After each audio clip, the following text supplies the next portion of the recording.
So today we're going to work in spot color. I pulled up a picture here. Sometimes when you pull up your picture you'll have a padlock here. Just double click and unlock the padlock. So mine's unlocked. I've clicked on the layer, make sure I'm selected the layer. And I'm going to go up to here to select and come down to color range. Now you've got various selections here. I can select this and hit specific colors, but I'm just going to use sample colors. I click on my first eyedropper here, and I'm going to click a sample of the orange in the hat. So when I do that, you can see in my preview here that different things are changing. So I want to now go to the plus eyedropper, and I'm going to select a variation of these oranges throughout the hat to try and make that mask look like it's white. So once I've got pretty good close area to getting most of those oranges in there, I click OK, and then you can see some pieces are still unselected, but I'll work on that in a second. So just go up to select and hit inverse, and that now selects everything else in the background. So if I come down to here now to this circle with a black and white, and then I hit black and white, everything in the picture turns black and white except for the hat, which we selected. Now there were some areas down here that still weren't selected very well, that's why it looks grey. So what I'm going to do is come to my paintbrush here and select my paintbrush, and if I come over this with my paintbrush, I can add the mask to it. So you want to make sure you're on this mask when you're doing this, and you can select areas that did not get a color.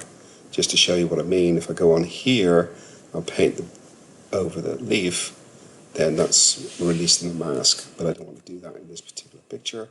So I'm just coming down here, selecting all the areas that I know I've missed, and making sure then that is the orange hat that I want.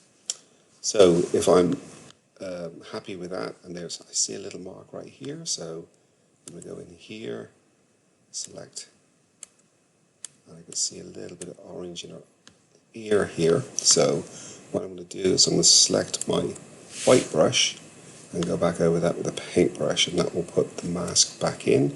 So that's going back to black and white now. When you're doing this sort of stuff, you can actually get bigger or smaller brushes, get close and make it pretty detailed, depending on how detailed you want your work. So I can go in here.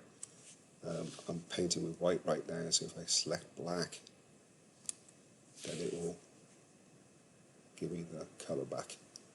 So white reveals and black conceals. So I've got a little bit of green down here now, so I need to go back to my white brush.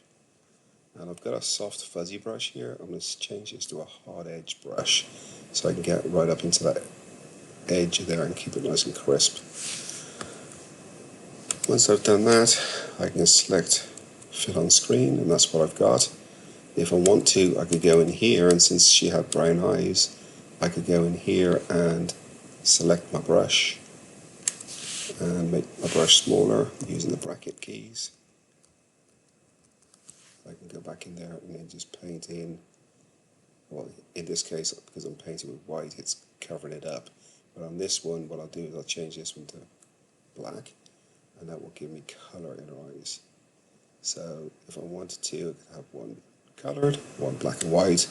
Obviously I'd look a little bit weird, so I'll go ahead and paint both of them back in.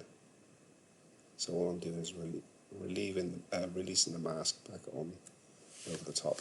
So once I do that, fit on screen, and then go to File and Export PNG. Once you've done that, save it, put it in the presentation.